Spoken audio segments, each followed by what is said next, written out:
शीर्षक महंगे खाद्य तेल का संकट स्टार्ट। इन दिनों महंगे खाद्य तेलों ने न केवल गरीब तबके बल्कि मध्यम वर्ग के परिवारों के रसोई बजट को भी बिगाड़ दिया है। स्टॉप। देश में खाद्य तेलों के लिए प्रमुख रूप से पाम, सरसों और मूंगफली तेल का उपयोग किया जाता है। स्टॉप।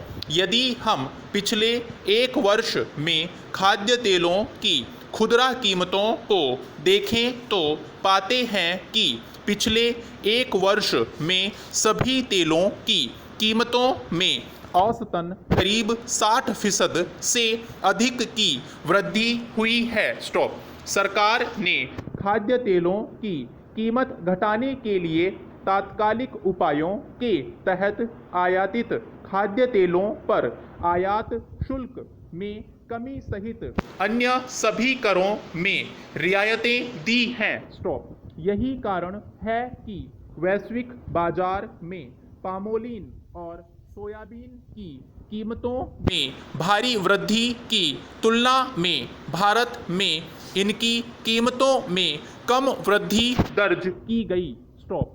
खाद्य तेलों की बढ़ती हुई कीमतें और अपर्याप्त तिलहन उत्पादन देश की पीड़ादायक आर्थिक चुनौती के रूप में उभरकर आई है। Stop para.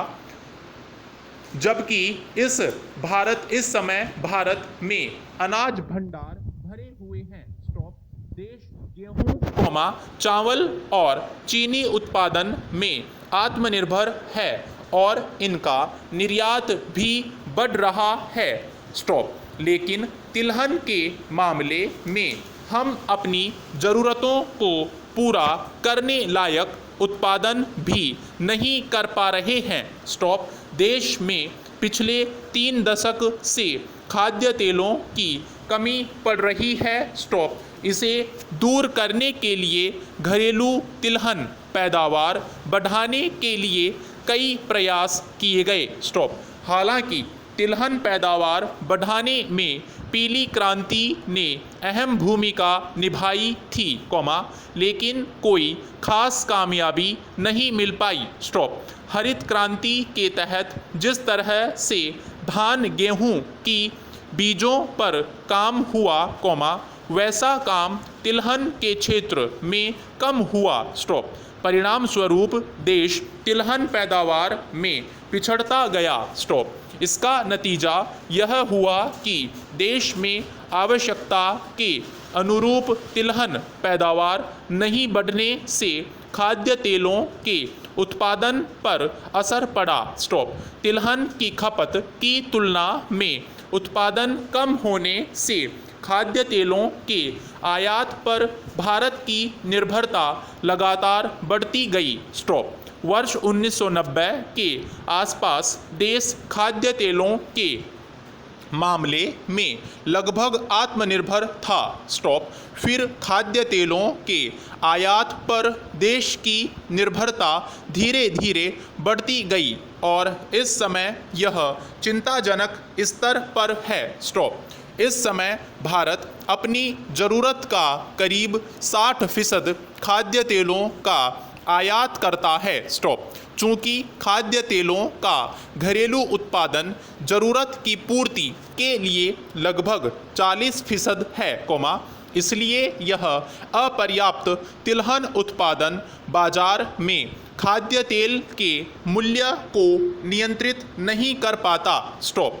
परिणाम स्वरूप खाद्य तेल का अंतर्राष्ट्रीय बाजार देश में खाद्य तेल के दाम को प्रभावित करता है। Stop para.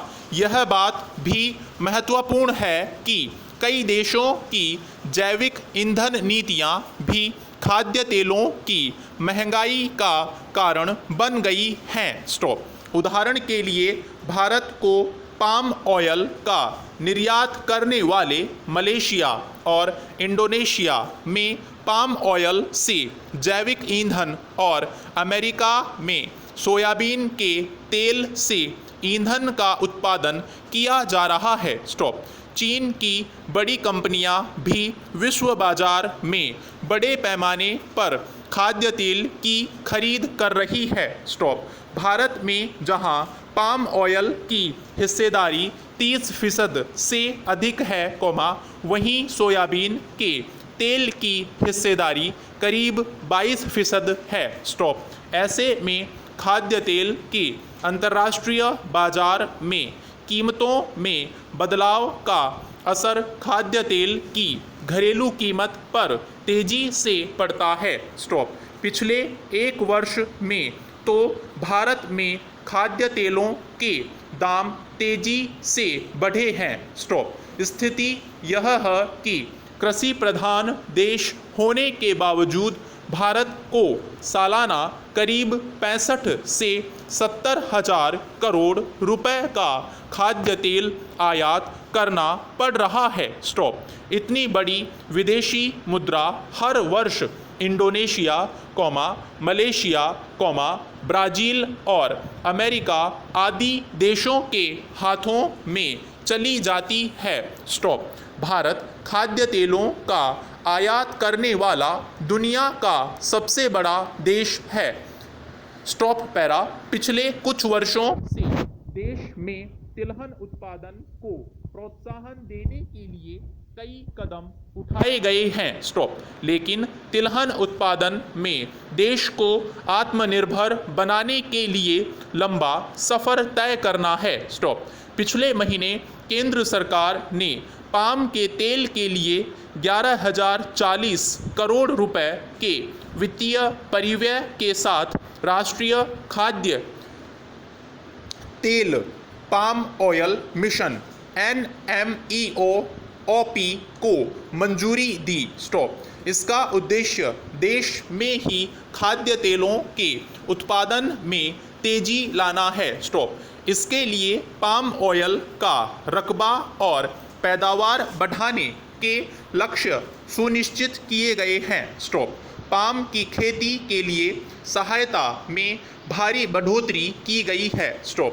पहले प्रति हेक्टेयर 12,000 रुपये दिए जाते थे, जिसे बढ़ाकर 29,000 रुपये प्रति हेक्टेयर कर दिया गया है। स्टॉप। इस योजना के तहत वर्ष 2025-26 तक पाम ऑयल का रकबा 6.5 लाख हेक्टेयर बढ़ाने का लक्ष्य रखा गया है। स्टॉप। साथ ही कच्चे पाम ऑयल की पैदावार 2025-26 तक 11.20 लाख टन और 2029-30 तक 28 लाख टन तक पहुंचाने का लक्ष्य रखा गया है। Stop para. यह बात भी महत्वपूर्ण है कि अब खाद्य तेल के मिशन के तहत तिलहन उत्पादन में इजाफा करने के लिए उत्पादकों को जरूरी कच्चा माल, तकनीक और जानकारी सफलतापूर्वक उपलब्ध कराई जाएगी। स्टॉप। इसी खरीफ सत्र में किसानों को मूंगफली और सोयाबीन समेत विभिन्न तिलहनी फसलों की अधिक पैदावार वाले और बीमारी व कीटाणुओं से बचाव की क्षमता रखने वाले बीजों के किट मुहैया कराए जाएंगे। स्टॉप। तिलहन फसलों की जैविक एवं अजैविक किस्मों के विकास और उपज में वृद्धि के लिए तिलहन फसलों में सार्वजनिक अनुसंधान खर्च बढ़ाने की जरूरत है। स्टॉप। तिलहन फसलों के लिए महत्वपूर्ण पारिस्थितिक क्षेत्रों में उर्वरक, कीटनाशक, ऋण सुविधा, फसल बीमा और विस्तार सेवाओं की उपलब्धता सुनिश्चित की जानी होगी। स्टॉप। अंतर्राष्ट्रीय बाजार में अनुचित प्रतिस्पर्धा से बचने के लिए पर्याप्त सुरक्षात्मक उपायों को अपनाया जाना होगा। Stop para. खाद्य तेलों का संकट दूर करने के लिए गैर पारंपरिक स्रोतों से भी अच्छी गुणवत्ता वाला खाद्य तेल निकालने की दिशा में काम करना होगा। स्टॉप। भारत दुनिया का दूसरा सबसे बड़ा चावल उत्पादक देश है, लेकिन चावल के बहुत कम हिस्से का इस्तेमाल तेल राइस ब्रान ऑयल निकालने में किया जाता है। स्टॉप। इसी तरह बिनौले कॉटन सीड को बड़ी मात्रा में बिना तेल निकाले ही पशुओं के चारे के रूप में उपयोग किया जाता है। स्टॉप। ऐसे में नए राष्ट्रीय तिलहन मिशन के तहत राइस ब्रान ऑयल और कॉटन सीड ऑयल को बढ़ाने संबंधी पहलुओं पर ध्यान दिया जाना उपयुक्त होगा। Stop para. यह विचारणीय प्रश्न है कि जब देश के कृषि क्षेत्र से सकल घरेलू उत्पाद जीडीपी में लगातार योगदान बढ़ रहा है और लगातार कृषि निर्यात बढ़ रहे हैं, तब तिलहन पैदावार में निराशाजनक स्थितियां बनी हुई हैं। स्टॉप। मालूम हो कि कृषि ही एकमात्र ऐसा क्षेत्र रहा है जिसमें 3 वर्षों की पहली तिमाहियों में लगातार विकास दर बढ़ी है। स्टॉप। यदि तिलहन पैदावार में अच्छी वृद्धि होगी तो कृषि जीडीपी में और बढ़त दिखेगी। स्टॉप। इस बात को ध्यान में रखा जाना होगा कि जब तक देश में तिलहन उत्पादन में लक्ष्य के अनुरूप आशातीत वृद्धि नहीं की जाएगी और तिलहन का लाभकारी मूल्य नहीं मिलेगा, तब तक न तो तिलहन उत्पादन किसानों के चेहरे पर मुस्कुराहट आएगी और न ही खाद्य तेल उपभोक्ताओं को राहत मिलेगी। स्टॉप। उम्मीद की जानी चाहिए कि वैश्विक खाद्य तेल बाजार के ताज़ा रुख और तिलहन की नई फसल आने के बाद इस साल दिसंबर से घरेलू बाजार में खाद्य तेल की कीमतें धीरे धीरे कम होना शुरू होंगी। Stop rest.